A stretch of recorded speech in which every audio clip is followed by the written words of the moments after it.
Computer സയൻസിൻ്റെ ഇന്നത്തെ സെക്ഷനിൽ നമ്മൾ ഒബ്ജക്റ്റ് ഓറിയൻറ്റഡ് പ്രോഗ്രാമിൻ്റെ ലാസ്റ്റ് കൺസെപ്റ്റാണ് നമ്മൾ പഠിക്കുന്നത്. കൺസെപ്റ്റിൻ്റെ പേര് പോളിമോർഫിസം എന്നാണ്. ആക്ച്വലി ഈ പോളിമോർഫിസം എന്ന് പറഞ്ഞ രണ്ട് വേർഡാണ്. പോളി എന്ന് പറഞ്ഞു കഴിഞ്ഞാൽ മെനി എന്നാണ്. പോളിടെക്നിക് എന്നൊക്കെ പറഞ്ഞാൽ പല ടെക്നിക്സ് എന്നുള്ളതാണ്. മോർഫ്, നമ്മൾ മോർഫിംഗ് എന്ന് കേട്ടിട്ടുണ്ടായിരിക്കും. മോർഫ് എന്ന് പറഞ്ഞാൽ ഷേപ്പ് എന്നാണ്. അപ്പം എന്താണ് പോളിമോർഫിസം എന്ന് പറഞ്ഞു കഴിഞ്ഞാൽ, ഒരു ഒബ്ജക്റ്റിന് ഡിഫറെൻ്റ് ഫോം അക്സെപ്റ്റ് ചെയ്യാൻ പറ്റും. So polymorphism can be defined as the ability to express different forms. നമ്മളിവിടെ ഒരു എക്സാമ്പിൾ നോക്കുക. ഇവിടെ കുറേ ആനിമൽസ് തന്നിട്ടുണ്ട്. ഒരാൾ നൗ സ്പീക്ക് എന്ന് പറയുകയാണ്. അവരെല്ലാം സ്പീക്ക് ചെയ്യുന്നതാണ്, പക്ഷേ അവർ സ്പീക്ക് ചെയ്യുന്ന ഡിഫറെൻറ്റ് വോയിസിലാണ്, അല്ലെങ്കിൽ ഡിഫറെൻറ്റ് ടോൺസ് ആണ്. അവരുടെ ആ എക്സ്പ്രസ് ചെയ്യുന്ന രീതി നോക്കിയാൽ അറിയാം. ഒരു ഡക്ക് എടുത്തു കഴിഞ്ഞാൽ ക്വാക്ക് എന്ന, അല്ലെങ്കിൽ ഒരു ക്യാറ്റിൻ്റെ എടുത്തു കഴിഞ്ഞാൽ അതെല്ലാം അവരുടെ സ്പീക്ക് ചെയ്യാൻ പറയുമ്പോൾ അവർ സ്പീക്ക് ചെയ്യുന്നുണ്ട്, പക്ഷേ അതെല്ലാം ഡിഫറെൻറ്റ് ഫോംസിലാണ്. സോ പോളിമോർഫിസം എന്ന് പറഞ്ഞു കഴിഞ്ഞാൽ അത് തന്നെയാണ്. അതായത് ഒരു ഒബ്ജക്റ്റിന് നമ്മുടെ കമാൻഡ് അനുസരിച്ച് ഡിഫറെൻ്റ് ആയിട്ട് റെസ്പോണ്ട് ചെയ്യാൻ പറ്റും. അതാണ് നമ്മളിവിടെ പറഞ്ഞിരിക്കുന്നത്. Object can respond differently to the same command. ഒറ്റ ഒരു കമാൻഡാണ് കൊടുക്കുന്നത്, പക്ഷേങ്കിൽ ഒബ്ജക്റ്റ് ഡിഫറെൻ്റ് ആയിട്ടായിരിക്കും അതിനോട് റെസ്പോണ്ട് ചെയ്യുന്നത്. അപ്പോൾ ഒബ്ജക്റ്റ് ഓറിയൻറ്റഡ് പ്രോഗ്രാമിൻ്റെ അകത്ത് എന്താണ് പോളിമോർഫിസം എന്ന്? അപ്പോൾ ഒബ്ജക്റ്റ് ഓറിയൻറ്റഡ് കൺസെപ്റ്റിൽ പോളിമോർഫിസം എന്ന് പറഞ്ഞു കഴിഞ്ഞാൽ the ability of a programming language to process objects differently depending on their data type or class. ഇതിൻ്റെ സിമ്പിളായിട്ടുള്ള ഡെഫിനിഷനാണ്. അതായത് ഒരു ഡേറ്റ ടൈപ്പോ അല്ലെങ്കിൽ ക്ലാസ്സോ വെച്ചുകൊണ്ട് ഒരു പ്രോഗ്രാമിംഗ് ലാംഗ്വേജിന് അല്ലെങ്കിൽ അതിൻ്റെ ഒബ്ജക്റ്റിന് ഡിഫറെൻ്റ് ആയിട്ട് ബിഹേവ് ചെയ്യാൻ പറ്റുന്നു. അപ്പോൾ അതിനെയാണ് പോളിമോർഫിസം എന്ന് പറയുന്നത്. ഒന്നും കൂടെ ഡെഫിനിഷൻ നോക്കാം. In object oriented programming, polymorphism refers to the ability of a programming language to process objects differently depending on their data type or class. More specifically, it is the ability to redefine methods for a derived class. നമ്മൾ ഈ derived class എന്നുള്ള concept തൊട്ട് മുന്നിൽ നമ്മൾ പഠിച്ചതാണ്. എവിടെയാണ് നമ്മൾ പഠിച്ചത്? നമ്മൾ ഇതിൻ്റെ അകത്ത് ഇൻഹെറിറ്റൻസിൻ്റെ അകത്ത് പഠിച്ചു ഡിറൈവ്ഡ് ക്ലാസ് എങ്ങനെയാണ്. നമ്മളൊരു എക്സാമ്പിളും കണ്ടതാണ്. അപ്പോൾ ഡിറൈവ്ഡ് ക്ലാസ്സിനകത്ത് ഇപ്പം നമുക്ക് ഇവിടെ ഉള്ള ഒരു എക്സാമ്പിൾ നോക്കിയാൽ നിങ്ങൾക്ക് ക്ലിയർ ആയിരിക്കും. അതായത് ഷേപ്പ് എന്ന് പറയുന്ന ഒരു ബേസ് ക്ലാസ് ഉണ്ട്. നമുക്കറിയാം ഇത് ബേസ് ക്ലാസ് ആണ്. ഇത് താഴേക്ക് ഇതിനെയെല്ലാം നമ്മൾ ഡിറൈവ്ഡ് ക്ലാസ് എന്നാണ് പറയുന്നത്, അല്ലേ? ഇവിടെ ഒരു ബേസ് ക്ലാസ് ഉണ്ട്. ഡിറൈവ്ഡ് ക്ലാസ് ഇവിടെ മൂന്ന് ഡിഫറെൻറ്റ് ഡിറൈവ്ഡ് ക്ലാസ്സും ഉണ്ട്. അപ്പോൾ ഇവിടെ നോക്കുക, നമ്മളിവിടെ ഏരിയ കണ്ടുപിടിക്കാനാണ്. ഏരിയ എന്ന് പറയുന്ന ഫംഗ്ഷനാണ്. അത് സർക്കിളിൻ്റെ അകത്തും ആ സെയിം ഏരിയ എന്ന് പറയുന്ന ഫംഗ്ഷൻ ഉണ്ട്. ഇവിടെ ഇതൊരു റെക്റ്റാങ്കിൾ ആണ്, ഏരിയ എന്ന് പറയുന്ന ഫംഗ്ഷൻ ഉണ്ട്.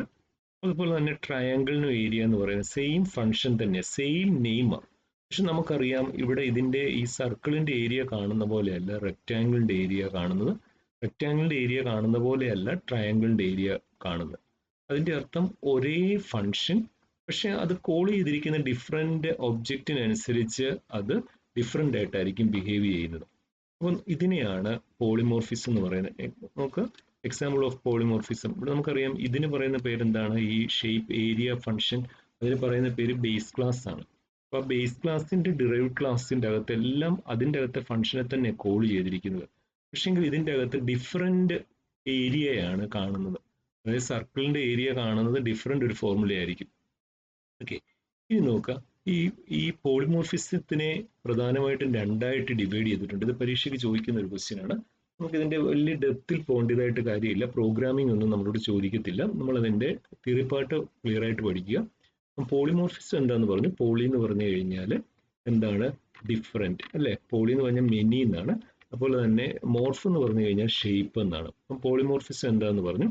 ഒബ്ജക്റ്റ് ഓറിയൻറ്റഡ് പ്രോഗ്രാമിൻ്റെ അകത്ത് പോളിമോർഫിസം എന്താന്ന് പറഞ്ഞു. ഇനി ഈ പോളിമോർഫിസത്തിനെ പ്രധാനമായിട്ട് ക്ലാസിഫൈ ചെയ്തിരിക്കുന്ന രണ്ട് തരത്തിലാണ്. ഒന്ന് കമ്പൈൽ ടൈം പോളിമോർഫിസം, ഓട്ടോമാറ്റിക്കലി അടുത്ത എന്തായിരിക്കും? Run time polymorphism. എൻ്റെ തമ്മിലും വ്യത്യാസം അറിയാം. ഒന്ന് കമ്പൈൽ ചെയ്യുമ്പോഴത്തേന് അതിനെ എയർലി ബൈൻഡിങ് എന്ന് പറയും. ബൈൻഡ് ചെയ്യുക എന്നുള്ള വേർഡ് നമ്മൾ പലയിടത്തും യൂസ് ചെയ്ത്, അല്ലേ? അതിനകത്ത് എന്താണ്? ഡേറ്റയെയും ഫംഗ്ഷനെയും ഒന്നിപ്പിക്കുക എന്നുള്ളതാണ്. നമ്മൾ അങ്ങനെയാണ് ഒബ്ജക്റ്റും ക്ലാസ്സും ആദ്യം നമ്മൾ പഠിച്ചപ്പോൾ അതാണ് പറഞ്ഞത്. കമ്പൈൽ ടൈമിന് പറയുന്ന പേര് എയർലി ബൈൻഡിങ് എന്നാണ്. റൺ ടൈം എന്ന് പറഞ്ഞാൽ തന്നെ എന്താണ്? അത് റൺ ചെയ്യുമ്പോൾ, എക്സിക്യൂട്ട് ചെയ്യുമ്പോഴായിരിക്കും ഇത് എഫക്റ്റീവ് ആകുന്നത്. അപ്പം നമുക്ക് അതിൻ്റെ എഫക്റ്റ് ക്ലിയർ ആയിട്ട് വരുന്നത് റൺ ടൈമിൽ. അപ്പോൾ റൺ ടൈമിന് പറയുന്ന വേറൊരു പേര് ലേറ്റ് ബൈൻഡിങ് എന്ന്.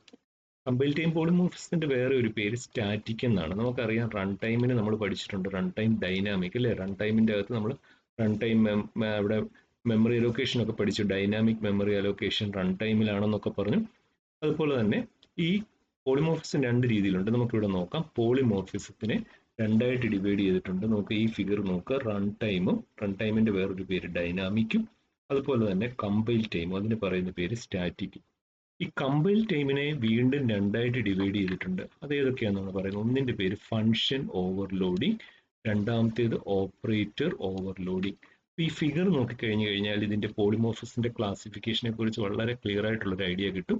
പോളിമോർഫിസത്തിനെ രണ്ടായിട്ട് ഡിവൈഡ് ചെയ്തിട്ടുണ്ട്. ഒന്ന് കമ്പൈൽ ടൈമും ഒന്ന് റൺ ടൈമും. കമ്പൈൽ ടൈമിന്റെ വേറൊരു പേര് എയർലി ബൈൻഡിങ് അല്ലെങ്കിൽ സ്റ്റാറ്റിക് എന്നാണ്. റൺ ടൈമിന്റെ വേറൊരു പേര് ലേറ്റ് ബൈൻഡിങ് അല്ലെങ്കിൽ ഡൈനാമിക് എന്നാണ്. ഇനി നമ്മൾ എന്താണ് കമ്പൈൽ ടൈം പോളിമോർഫിസം? നമുക്കറിയാം കമ്പൈൽ ടൈം പോളിമോർഫിസത്തിന്റെ വേറൊരു പേര് എന്താണ്. നമ്മൾ പറഞ്ഞു കമ്പൈൽ ടൈം പോളിമോർഫിസത്തിന്റെ വേറൊരു പേര് എയർലി ബൈൻഡിങ് ആണ്. അപ്പോൾ എന്താണ് ഇത്? ഈ കമ്പൈലേഷൻ നടക്കുന്ന ആ ഫംഗ്ഷൻ ഡിഫൈൻ ചെയ്യുന്ന സമയത്ത് തന്നെ ഈ പോളിമോർഫിസം ഡിഫൈൻ ചെയ്യണം. അപ്പോൾ compile time polymorphism refers to the ability of the compiler to bind, relate എന്നാണ് നമ്മൾ പറഞ്ഞിരിക്കുന്നത്. Relate or bind a function call with the function definition during compilation itself. Compile ചെയ്യുന്ന സമയത്ത് തന്നെ നമ്മൾ പറഞ്ഞു ബൈൻഡിങ് എന്ന് പറഞ്ഞു, ഒന്നിപ്പിക്കുക എന്നാണ്, ക്ലബ് ചെയ്യുക എന്നാണ്. എന്തിനെയൊക്കെയാണ്? ഒരു ഫംഗ്ഷൻ കോളിനെയും ഫംഗ്ഷൻ ഡെഫിനിഷനെയും. അപ്പൊ നോക്കുക. ഇനി നോക്കുക, ഈ കമ്പൈൽ ടൈം പോളിമോർഫിസത്തിനെ രണ്ടായിട്ട് ഡിവൈഡ് ചെയ്തിട്ടുണ്ട്. ഫംഗ്ഷൻ ഓവർലോഡിങ്ങും ഓപ്പറേറ്റർ ഓവർലോഡിങ്ങും. ഞാൻ പറഞ്ഞ പോലെ ഇതൊരു തിയറി പാർട്ടാണ്. ജസ്റ്റ് അതിന്റെ തിയറി കാണാതെ പഠിക്കുക. നമുക്ക് ഡെപ്തിൽ ഇവിടെ പോകേണ്ടതായിട്ടില്ല. ഫംഗ്ഷൻ ഓവർലോഡിങ് എന്ന് പറഞ്ഞു കഴിഞ്ഞാൽ ഫംഗ്ഷനുകൾക്കെല്ലാം സെയിം പേരായിരിക്കും. നമ്മൾ ഇവിടെ നമ്മൾ കണ്ടു ഏരിയ എന്ന് പറയുന്ന ഫംഗ്ഷൻ. നോക്കുക, ഇവിടെ എല്ലാം ഫംഗ്ഷന്റെ പേര് സെയിമാണ്. ഫംഗ്ഷന് സെയിം പേരായിരിക്കും, പക്ഷെ നമ്മൾ പറയുന്നത് അതിൻ്റെ ഡിഫറെൻറ്റ് സിഗ്നേച്ചർ ആയിരിക്കും. അത് ഡിഫറെൻ്റ് ആയിട്ടായിരിക്കും ആക്ട് ചെയ്യുന്നത്. എന്താണ് ഫംഗ്ഷൻ ഓവർലോഡിങ് എന്ന് പറയുകയാണ്? Functions with the same name but different signatures can act differently. Example നോക്കിക്കേ.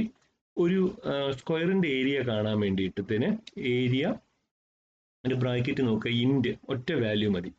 എന്നാലും നമുക്കറിയാം ഒരു റെക്റ്റാങ്കിളിൻ്റെ ആണെങ്കിൽ എന്തിൻ്റെ ബ്രെഡ്ത്ത് ആണ്. അപ്പം ഏരിയ കഴിഞ്ഞിട്ട് സെയിം പേര് തന്നെയാണ്. ഇവിടെ ഏരിയ, ഇവിടെ ഫംഗ്ഷന്റെ പേര് ഏരിയ, ഇവിടെ രണ്ട് ഇൻറ്റ് കൊടുത്തു. എന്തിനാണ്? നമുക്കറിയാം, നമ്മൾ നേരത്തെ പറഞ്ഞതാണ്. അവിടെ ഇങ്ങനെ അതിന്റെ ഡാറ്റ ടൈപ്പ് മാത്രം പറഞ്ഞു കൊടുത്താൽ മതി എന്നൊക്കെ പറഞ്ഞ് നമ്മൾ നേരത്തെ ക്ലാസ്സിൽ കണ്ടതാണ്. അവിടെ ഇൻറ്റ് എന്ന് പറഞ്ഞാൽ ഒന്ന് ലെങ്തിനെ എല്ലിനെ സൂചിപ്പിക്കാനും രണ്ട് ബ്രെഡ്ത്തിന്റെ ബി സൂചിപ്പിക്കാനുമാണ്. ഓക്കെ, അപ്പോൾ എന്താണ് ഫംഗ്ഷൻ ഓവർലോഡിംഗ് എന്ന് പറഞ്ഞാൽ? ഫംഗ്ഷൻ ഓവർലോഡിങ്ങിന് സെയിം നെയിം ആയിരിക്കും, ഫംഗ്ഷന് സെയിം നെയിം, പക്ഷെ അതിന്റെ സിഗ്നേച്ചർ ഡിഫറെൻ്റ് ആണ്. ഈ എക്സാമ്പിൾ നോക്കിയാൽ അറിയാം. അതായത് സ്ക്വയറിന് ഏരിയ എന്ന് പറഞ്ഞ ഫംഗ്ഷൻ, അതിൻ്റെ അകത്ത് അവിടെ നോക്കിയ ഒറ്റ ഇൻറ്റ്, ഇവിടെ രണ്ട് ഇൻറ്റ് എന്ന് പറഞ്ഞാൽ ലെങ്തിനെയും ബ്രെഡ്ത്തിനെയും ചെയ്യണം. അപ്പോൾ ഫംഗ്ഷന്റെ പേര് സെയിമാണ്. എന്താണ് ഫംഗ്ഷന്റെ സെയിം പേര്? ഏരിയ എന്നാണ്. പക്ഷെ ഇത് ഡിഫറെൻ്റ് ആയിട്ടാണ് ആക്ട് ചെയ്യുന്നത്. രണ്ട് ഡിഫറെൻ്റ് കാര്യങ്ങളായിട്ടാണ് ആക്ട് ചെയ്യുന്നത്. സിഗ്നേച്ചറിനെ ഡിപ്പെൻഡ് ചെയ്തിട്ടാണ്. അപ്പോൾ നോക്കുക, defining multiple functions. Multiple functions എന്ന് പറഞ്ഞാൽ അറിയാമല്ലോ, ഒന്നിലധികം functions with the same name and different signature is known as function overloading. ഇത്ര ഓർത്താൽ മതി. ഫംഗ്ഷൻ ഓവർലോഡിങ്ങിന് പല ഫംഗ്ഷൻ കാണും. ഫംഗ്ഷനുകളുടെ എല്ലാം പേര് സെയിം ആയിരിക്കും, പക്ഷെ അതിന്റെ സിഗ്നേച്ചർ ഡിഫറെൻ്റ് ആയിരിക്കും.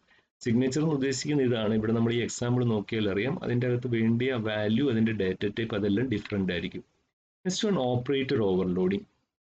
ഓപ്പറേറ്റർ ഓവർലോഡിങ് എന്ന് പറഞ്ഞു കഴിഞ്ഞാൽ നമുക്കറിയാം, നമ്മൾ ഈ സിമ്പിൾസ് എല്ലാം നോക്കി അറിയാം. Plus, minus, equals, into. അപ്പോൾ ഇവിടെയൊക്കെ നമ്മൾ നോക്കിയാൽ അറിയാം, ഇത് ഒബ്ജക്റ്റിന്റെ ക്ലാസ്സിന് നമുക്ക് ഓപ്പറേറ്റർ ഓവർലോഡിങ് എന്ന് പറഞ്ഞു കഴിഞ്ഞാൽ ഒരു എക്സാമ്പിൾ നോക്കുക. നമുക്ക് ഈ പ്ലസ് എന്ന് പറയുന്ന സിമ്പിൾ, അതിന് ലെഫ്റ്റ് സൈഡിലും റൈറ്റ് സൈഡിലും ഒരു ഇൻറ്റീജറാണ് വരുന്നതെങ്കിൽ അത് തമ്മിൽ ആഡ് ചെയ്യും. അഡീഷനെ സൂചിപ്പിക്കുന്നത്. ഒരു ആ സിമ്പിളിന്റെ ലെഫ്റ്റിലും റൈറ്റിലും രണ്ട് ഫ്ലോട്ടിംഗ് പോയിന്റ് ആണെങ്കിലും അഡീഷനാണ് ആണല്ലോ. നമുക്ക് നേരത്തെ അറിയാവുന്ന കാര്യമാണ്. ഇനി നോക്കുക, ഇവിടെ നമുക്ക് ഒരു ടൈം കണ്ടുപിടിക്കാൻ. ടൈമിൻ്റെ അകത്ത് T1 അസൈൻസ് ടു, ഇവിടെ നമ്മൾ T2 പ്ലസ് T3 എന്ന് പറഞ്ഞു. ഇവിടെ T1, T2, T3 റെപ്രസെന്റ് ചെയ്യുന്ന ടൈമിന് വേണ്ടിയിട്ടാണ്. 1 ഹവറും മിനിറ്റും സെക്കൻഡ്സിനെ ഡിനോട്ട് ചെയ്യാനാണ്. അപ്പം നോക്കുക എന്താണ് ഓപ്പറേറ്റർ ഓവർലോഡിംഗ് എന്നാണ്. To overload an operator we need to write member function for the operator we are overloading. ഇത് മനസ്സിലാക്കാൻ ഒരു ഇച്ചിരി പ്രയാസമായിരിക്കും. നമുക്കത് ജസ്റ്റ് ഒരു എക്സാമ്പിൾ കൂടെ അത് നമുക്കത് ഈ ക്ലാസ് കഴിയുമ്പോഴത്തേന് അത് നോക്കാം. അപ്പം നമുക്ക് ഈ ക്ലാസ്സിൽ നമ്മളിപ്പം പഠിച്ചത് എന്താണ് പോളിമോർഫിസം ഒബ്ജക്റ്റ് ഓറിയന്റഡ് പ്രോഗ്രാമിൻ്റെ അകത്ത് പോളിമോർഫിസത്തിൻ്റെ ഡെഫിനിഷൻ എന്താണ്, പോളിമോർഫിസത്തിനെ എത്രയായിട്ട് ഡിവൈഡ് ചെയ്തിരിക്കുന്നു, ക്ലാസിഫിക്കേഷൻ ഓഫ് പോളിമോർഫിസം, അതുപോലെ തന്നെ സ്റ്റാറ്റിക് അല്ലെങ്കിൽ കമ്പൈൽ ടൈം പോളിമോർഫിസത്തിനെ എത്രയായിട്ട് ഡിവൈഡ് ചെയ്തിരിക്കുന്നു, ഫംഗ്ഷൻ ഓവർലോഡിങ്ങും ഓപ്പറേറ്റർ ഓവർലോഡിങ്ങും.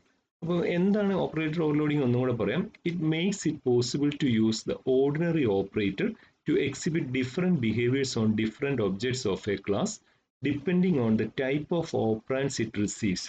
നമ്മൾ കഴിഞ്ഞ ഫസ്റ്റ് ഇയറിൽ നമ്മൾ പഠിച്ചതാണ്. ഇതിൻ്റെ അകത്ത് ഓപ്പറാൻഡ്സ് എന്ന് പറഞ്ഞാൽ 4ഉം 5ഉം അല്ലേ, ഇവിടെ പ്ലസ്. അപ്പോൾ ഇതാണ് ഓപ്പറേറ്റർ. എന്നാൽ ഈ ഓപ്പറേറ്റർ വർക്ക് ചെയ്യുന്നത് ഓപ്പറാൻഡ്സിനെ ആശ്രയിച്ച. ഓപ്പറാൻഡ്സ് എങ്ങനെ വരുന്നോ അതനുസരിച്ചായിരിക്കും അത് വർക്ക് ചെയ്യുന്നത്. അതിനെയാണ് ഓപ്പറേറ്റർ ഓവർലോഡിംഗ്. നമ്മൾ ജസ്റ്റ് അത്രയും കാര്യങ്ങൾ നോക്കിയാൽ മതി. നമുക്ക് നോക്കാം. റൺ ടൈം പോളിമോർഫിസം നമ്മൾ ഡിഫൈൻ ചെയ്യുമ്പോൾ നമുക്ക് വളരെ ക്ലിയർ ആയിട്ട് അറിയാം. ഇതിൻ്റെ അകത്ത് ഈ ഫംഗ്ഷൻ ഡെഫിനിഷൻ നമ്മൾ അത് ആക്ട് ചെയ്യുന്നത് എപ്പോഴായിരിക്കും, റൺ ടൈമിലായിരിക്കും. So run time polymorphism refers to the binding of a function definition with the function call. ഇവിടെ അത് തന്നെയാണല്ലോ, ഇവിടെയും നമ്മൾ പറഞ്ഞിരിക്കുന്നത് function definition with the function, ഈ സെയിം കാര്യം തന്നെയാണ്. Function definition with the function call during run time.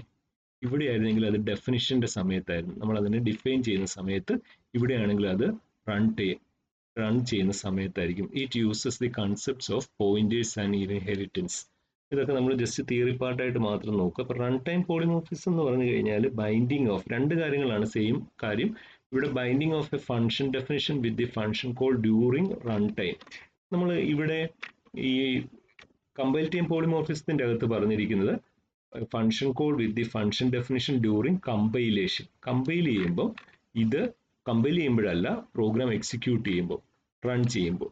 ഇവിടെ നമ്മൾക്ക് ഒരു എക്സാമ്പിൾ നിങ്ങൾ നോക്കിയാൽ അറിയാം. ഇവിടെ ഒരു ഫംഗ്ഷൻ ഉണ്ട്, ഫംഗ്ഷന്റെ പേര് ഏരിയ എന്നാണ്. ഇവിടെ നോക്കുക, ഇവിടെ വേറൊരു ഫംഗ്ഷൻ ഉണ്ട്, ഫംഗ്ഷന്റെ പേരും ഏരിയയാണ്. അപ്പൊ നോക്കിക്കേ, രണ്ട് ഫംഗ്ഷന്റെ നെയിം സെയിമാ, പക്ഷെ ഇതിന്റെ സിഗ്നേച്ചർ ഡിഫറെന്റാ. ഇവിടെ നോക്കിക്കേ, ഇതിനുള്ളിൽ ഇൻഡ് എസ് എന്നാണ്, സ്ക്വയർ കാണാനാ, അതിന്റെ ഏരിയ ഓഫ് എ സ്ക്വയർ, സ്ക്വയറിന്റെ ഏരിയ കാണാനാ. ഇവിടെ എന്ന് പറഞ്ഞാൽ റെക്റ്റാങ്കിളിന്റെ ഏരിയ കാണാനാ. അപ്പൊ ഇവിടുത്തെ സിഗ്നേച്ചറിന്റെ അകത്ത് രണ്ട് കാര്യങ്ങളുണ്ട്, ഇൻഡ് S1, ഇൻഡ് S2. അപ്പൊ ഫംഗ്ഷന്റെ പേര് സെയിം, ഇവിടെ എഴുതിയേക്കുന്നുണ്ട് ഫംഗ്ഷൻ നെയിം സെയിമാ, പക്ഷെ അതിന്റെ സിഗ്നേച്ചർ ഡിഫറെന്റ് ആണ്. അപ്പോൾ ഇതിനെയാണ് നമ്മൾ ഈ ഒരു പാർട്ടിന്റെ അകത്ത് നമ്മൾ പറഞ്ഞത് എന്താന്ന് വെച്ച് കഴിഞ്ഞാൽ പോളിമോർഫിസം എന്താണ്, വ്യത്യസ്തമായിട്ടുള്ള പോളിമോർഫിസം എന്താന്നുള്ളതാണ്. അപ്പോൾ നമ്മൾ ഈ ചാപ്റ്ററിന്റെ നമുക്ക് തുടക്കത്തിലേക്ക് വരാൻ, നമ്മൾ ഇതിന്റെ അകത്ത് നമ്മൾ ഒബ്ജക്റ്റ് ഓറിയന്റഡ് പ്രോഗ്രാമിന്റെ അകത്ത് നമ്മൾ അതിന്റെ കൺസെപ്റ്റ്സ് എന്തൊക്കെയാണ് നമ്മൾ പഠിച്ചത്. നമ്മൾ പഠിച്ചത് basic concepts of object oriented programming. ഏതൊക്കെയാണെന്ന് ഓർക്കുന്നുണ്ടോ? ഒബ്ജക്റ്റ് ഉണ്ട്, പിന്നെ അടുത്തത് ക്ലാസ് ഉണ്ട്, ഡേറ്റ അബ്സ്ട്രാക്ഷൻ ഉണ്ട്, ഡേറ്റ എൻക്യാപ്സുലേഷൻ ഉണ്ട്, മോഡുലാരിറ്റി ഉണ്ട്, അതുപോലെ തന്നെ ഇൻഹെറിറ്റൻസ് ഉണ്ട്, പോളിമോർഫിസം ഉണ്ട്. അപ്പം നമ്മൾ ഇത്രയും കാര്യങ്ങളാണ് ഇതിൻ്റെ അകത്ത്. ഇത് ചിലപ്പം എസ്സേ ആയിട്ട് ചോദിക്കാം, വളരെ എളുപ്പമുള്ള ഒരു ക്വസ്റ്റ്യൻ ആണ്. അതായത് ഒബ്ജക്റ്റ് ഓറിയന്റഡ് പ്രോഗ്രാമിന്റെ ബേസിക് കൺസെപ്റ്റ്സ് എന്തൊക്കെയാണെന്നുള്ളതാണ് നമ്മൾ നോക്കുന്നത്. ഓക്കെ, നമുക്ക് ഇതിൻ്റെ അകത്ത് ഈ ചാപ്റ്റർ കഴിഞ്ഞു, ഇതിൻ്റെ അകത്ത് നമുക്ക് ഈ ക്വസ്റ്റ്യൻസ് ഒക്കെ ആൻസർ ചെയ്യാൻ പറ്റുമോ എന്ന് നോക്കുക. അപ്പോൾ ഇതിൻ്റെ അകത്ത് ആദ്യത്തെ 10 ക്വസ്റ്റ്യൻസ് വൺ വേർഡ് ആണ്. അത് നിങ്ങൾ നോക്കിക്കഴിഞ്ഞിട്ട് പേജ് നമ്പർ 57 and 58 അത് നിങ്ങൾ നോക്കിയിട്ട് തന്നെ ആൻസർ ചെയ്യാൻ പറ്റുമോ എന്ന് നോക്കുക. നോട്ട് അടുത്ത ക്ലാസ്സിൽ തരും. നമുക്ക് ഫസ്റ്റ് ക്വസ്റ്റ്യൻ നോക്കാം. Protecting data from unauthorised access. അനാവശ്യമായ ആക്സസ് ഇല്ലാതെ ഡേറ്റയെ പ്രൊട്ടക്ട് ചെയ്യുന്ന ഏതാണ്? പോളിമോർഫിസം ആണോ, എൻക്യാപ്സുലേഷൻ ആണോ, ഡേറ്റ അബ്സ്ട്രാക്ഷൻ ആണോ, ഇൻഹെറിറ്റൻസ് ആണോ? ഇതുപോലെ ഓരോ കാര്യങ്ങൾ നോക്കുക. ബേസ് ക്ലാസിന്റെ വേറെ ഒരു പേര്. അതുപോലെ തന്നെ ഈ ക്വസ്റ്റ്യൻസ് 1 to 10 നോക്കുക. Okay, thank you for watching.